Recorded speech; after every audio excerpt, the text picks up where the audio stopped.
So I've talked before how I think the best way to learn soloing and learning to improvise is by learning guitar solos and then trying to analyze what kind of scale, what kind of shape they might be using, and then making it your own and incorporating it into your own playing or your own kind of repertoire of licks. This is a process that I did, and this is where I learned most of my chops. And I think you'll find this is how most people learn their instrument in terms of improvising and whatnot. So I think I'm going to start a bit of a series of this, and I'm going to call it Stealing From, because that's what we're doing, okay? That's what music is. You're essentially just stealing ideas from people and then making it your own. And I think the best way to learn how to do this a lot of the time is by watching someone actually do it. So I'm going to make a few videos, maybe just going through a few guitar solos and seeing what we can rip off from them and then make our own. Okay, so today we're going to be looking at Hotel California because I figure it's something most people are familiar with, and in terms of the scales and licks, it's nothing too crazy, so it probably won't be out of your skill level, hopefully. All right, so to begin with, whenever you're analyzing a solo or any piece of music, you need to know what key it's in. That's very important. Now, if we look at my screen, okay, I have a tab that I just got off Ultimate Guitar. It actually says that the key is B minor. If you don't know how to figure out the key of a song, you generally should just learn the chord progression and figure out what chord feels like home bass. Okay, so for example, Hotel California, if we have B minor, it's actually a very complicated chord progression. But this B minor feels like home bass. A lot of the time the first chord in the song will let you know what key it's in, but you can just Google it as well. But try use your ear for this kind of thing. Okay, so right off the bat we have this lick where we slide to 11, hammer on from 10 to 12, and then bend it up to match the pitch of the 15th fret. So right there. So right away, I look at that and I'm going to put this little square that I have prepared around it. Right away in that lick there, to me, I go, okay, that's something I can steal. So let's see what is going on and what this guitar player might be thinking. So if we're in the key of B, really good starting place is figure out where pattern 1 of the pentatonic scale is. So if we're in B minor, right, this would be my pattern 1. Now, this lick does not fit into that pattern, does it? Right, there's no 11 on the G or whatever. Okay, it's not that. But if you're familiar with your pentatonic scales, you might recognize, okay, this is actually starting in pattern 2 of the pentatonic scale. Right, sliding to that note, the second note on the G in pattern 2, next note in pattern 2. Right, that all fits in to pattern 2 of the pentatonic scale if we're in the key of B minor. And then there's a bend, right? So we figured that out, right? Pattern 2, we can do a slide into that note, that second note on the G, go the next note in the pattern, and then do a big bend on that second note on the B string of pattern 2, right? And the reason why this is useful is what I would do now is I would take that same lick and just try come up with some variations using perhaps other notes in the pattern, playing the notes with a different rhythm, doubling up some of the notes. You can do whatever you want. You just got to be creative and you'll make mistakes. I'll probably make some mistakes right now trying this. But let's give it a go. So.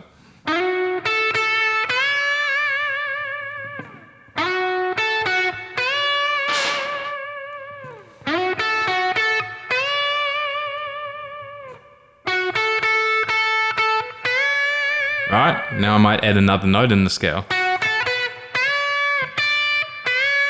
Right, I just went from this note in pattern 2 to this note.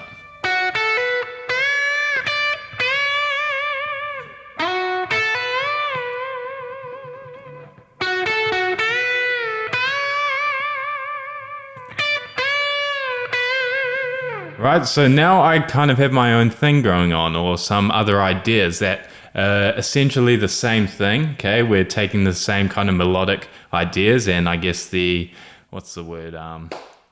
can't think of the word, but the order of the notes, it's like an ascending.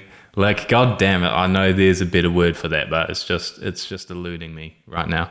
And then what you do, okay, so once you mess around with, right, some ideas around that lick in the same key, I would suggest moving it to other keys, okay? So let's say in the key of G minor, right? So we figured out that lick was in pattern 2, so I'm going to figure out pattern 2, right, in G. Right, all these notes, back to pattern 1, and then I'm going to transpose that lick and just play it as is, but in the key of G minor. Right, that's the lick.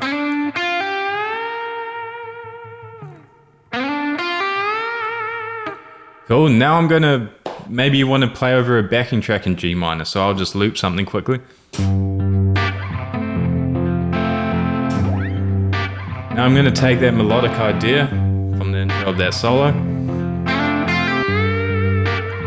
play it as is,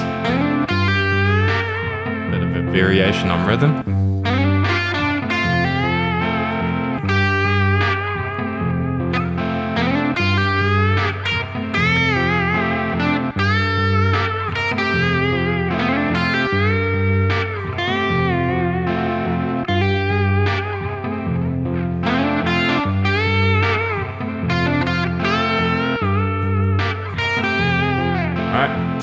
Just kind of being creative with my bending and how many times I'm playing certain notes and things along that line, right? And again, you have to, sorry, my microphone's being a bit of a dick right now. You gotta accept that you are going to be making mistakes, okay? If you're practicing improvising and you're not making mistakes, it means you're not trying to be creative enough, okay? Or you're not thinking outside the box. Very hard to come up with new ideas if you're not willing to make any kind of mistakes. So that's the idea. So right now I know, okay, if I'm ever in a key and I'm wanting to do something in pattern 2, I can, slide up to that note and do a big old bend of that note there, right? I'll do one more example. Let's say we're in the key of C minor. All right, so pattern 1 would be here. I go to pattern 2.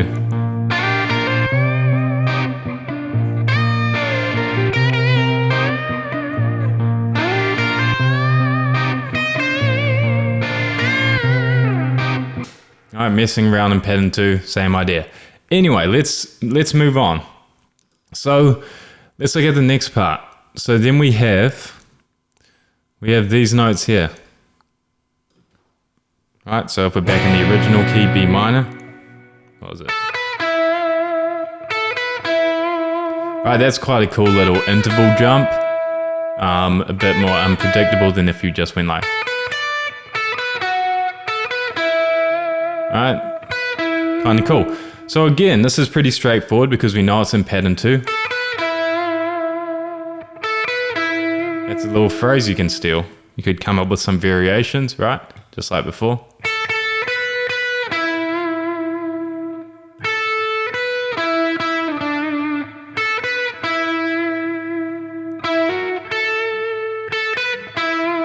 Right, same kind of melodic idea, just messing around with it a bit. Now, if you moved on, okay, and we look at this next kind of lick.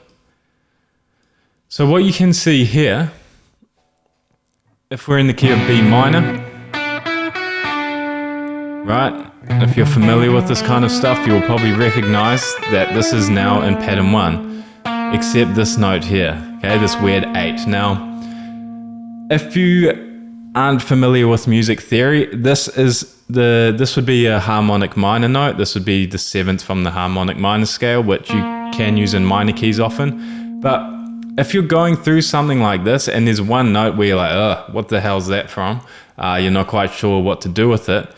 You can just shift it to a note that you know would be in the scale. So for example, this one here. If I don't want to go behind all the theory as to when I can use that 8, okay, that major 7th, and why I can use it, I can just shift it to, say, this note that I know is in the scale, right? Because that would be just in pattern 1, Okay, I know it's in that box, or I could go playing that other 7 that is in pattern 1, right? So there we go, there's another lick.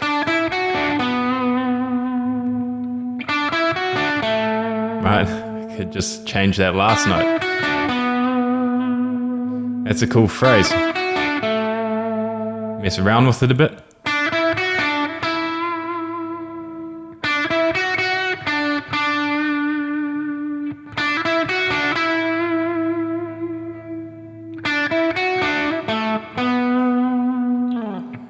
Right, so that's another cool little idea in pattern 1 now. So I can, the main kind of takeaway I'm getting from that is that jump there between those 2 notes in pattern 1, and then jumping down to the D string on whatever note I want.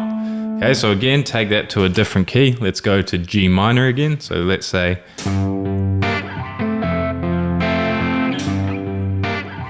take that same idea. So figure out where my pattern 1 is. I messed up that loop a bit, but it'll do.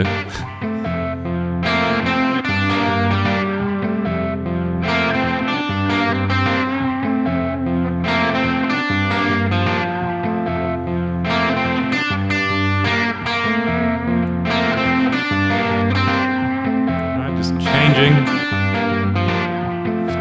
changing a few things here and there, you know, doubling up notes.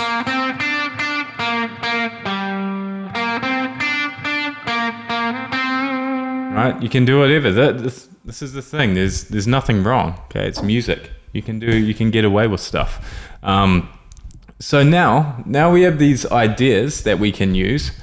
Okay, let's shift this back a bit. We have these ideas we can use in whatever kind of context we want. So if I was writing a solo again in this key of G, I'm going to steal this kind of format of the beginning of this solo, these first kind of 3 phrases we've looked at.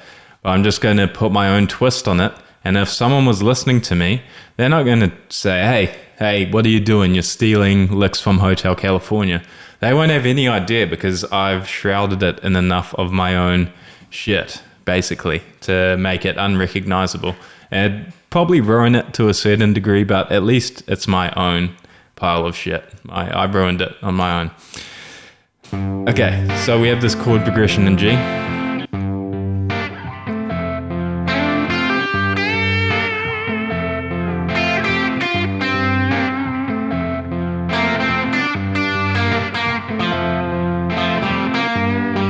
Right, so I did this thing, our interval jump, back to pattern 1, double up. Right, that could totally be the start to a solo, okay? Just by taking those ideas and making them my own. So already, just from learning 3 or so licks, okay, I've got quite a few musical ideas I can take away from that. So you can go through, okay, let's talk about this a little bit actually.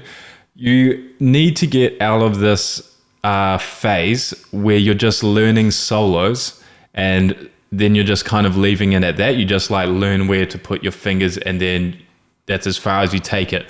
That's a really good thing to do when you're first like learning guitar and learning just the mechanics behind playing, building up muscle memory and just overall technical proficiency on the instrument. But at a certain point, that just kind of, it becomes useless. It's just like useless information. Like if you enjoy doing that, just learning solos for the sake of it, that's sweet. But if you're wanting to really build up your own kind of style and your own playing, own chops, you should really be doing this process. Okay, trying to analyze, steal little bits that you can. And you don't have to do it for everything. Like you might be learning some crazy Marty Friedman solo and you just go, okay, I have no idea what the hell he's doing, you know, in this part.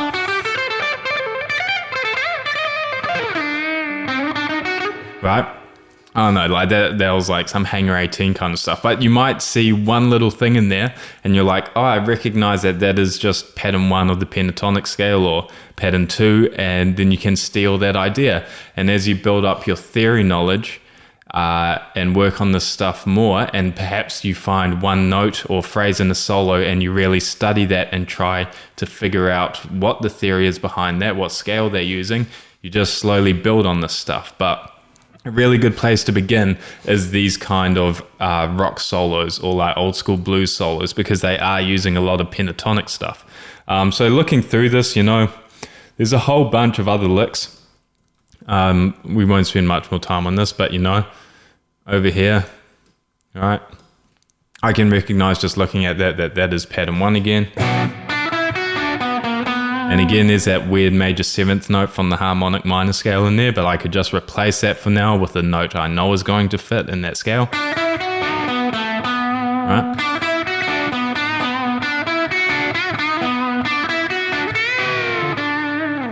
Right, you get the idea. So again, the idea of this video isn't that I'm going to go through and show you every little lick you can steal from Hotel California. It's more about just the mindset behind it and how you can apply it to your own thing. But again, if you have any solos that you would like me to go through a bit and maybe give you some ideas of what you can steal from it, let me know and I'll go more in depth. I can even like do a whole solo, maybe not just the beginning. This is just like an intro to this potential series that I'm going to be doing. But yeah, let me know if you have any questions or any suggestions in the comments. But as always, thanks for watching and I'll see you next time.